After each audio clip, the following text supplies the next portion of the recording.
নেন ভাইয়া পানি।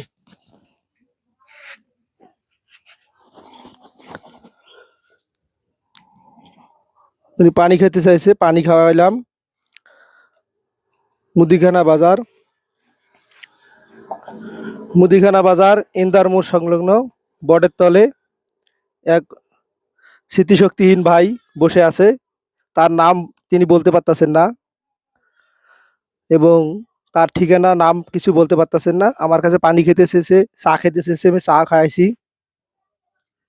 খাওয়াইছি এবং নাম ঠিকানা কিছু বলতে পারতেছে না। আপনাদের যদি কেউ যদি এই স্মৃতিশক্তিহীন এই ভাইকে চিনে থাকেন, তাহলে ভিডিওটা দ্রুত দ্রুত শেয়ার করবেন আর তার পিতামাতার কাছে পৌঁছে দেওয়ার জন্য, তার আত্মীয় স্বজনের কাছে। ঠিক আছে? তুই অনেক কষ্ট করতেছেন ভাই, খুব কষ্ট হচ্ছে না ভাই? কষ্ট হচ্ছে? এখন কি আপনি বাসায় যাবেন? হ্যাঁ, ওটাই বাসনে বলছেন যেমন বাসা কোন জায়গায় ভাইয়া? হ্যাঁ, উনি বলতেছে এখানে, কিন্তু এখানকার লোক তাকে চিনতে পারতেছে না। আপনি কি ওনাকে চিনেন? না, হ্যাঁ, চিনবেন না পায় তো এতগুলো চিনবে পাইছে তো না। ওনাকে কেউ চিনতেছে না। ঠিক আছে, এই যে এক ভাই জিজ্ঞেস করলাম, মুরব্বিক জিজ্ঞেস করলাম, তো তাকে চিনতে পারতেছে না। উনি বলতেছে বাসা এখানে, কিন্তু আসলে তার বাসা কোন জায়গায় সেটা আমরা বলতে পারতাছি না। এই ভিডিওটা দ্রুত শেয়ার করবেন এবং এর আত্মীয় স্বজনের কাছে পৌঁছে দেওয়ার জন্য চেষ্টা করবেন। ভাই খুব কষ্ট করতেছে, ভাই খুব কষ্ট হচ্ছে না? কষ্ট নাই, খুব কষ্ট।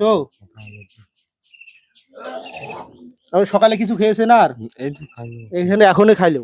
আমি চা খাওয়াইলাম, পানি খাওয়াইলাম, এখনই খাইলো। ভাই বিয়ে শাদী করেছেন কি? বিয়ে শাদী হয়তো। হ্যাঁ, ওই যে বিয়ে শাদী না, পড়া স্কুল যাবে। বিয়ে শাদী করেন নাই? হ্যাঁ, ও স্কুল পড়ছে, স্কুল থেকেই মনে করে সেই অবস্থা থেকেই তাই তিনি এই স্মৃতিশক্তি হেরে ফেলছে। পোলাপান আছে কি? না, এখানে কয়জন পোলা- পোলাপান? এই যে পোলা দেখো। হ্যাঁ, ওই পোলাগুলো। পোলাপান নাই? আছে দুইটা পোলাপান। আচ্ছা, ওনার কথা কিছু বোঝা যাচ্ছে না।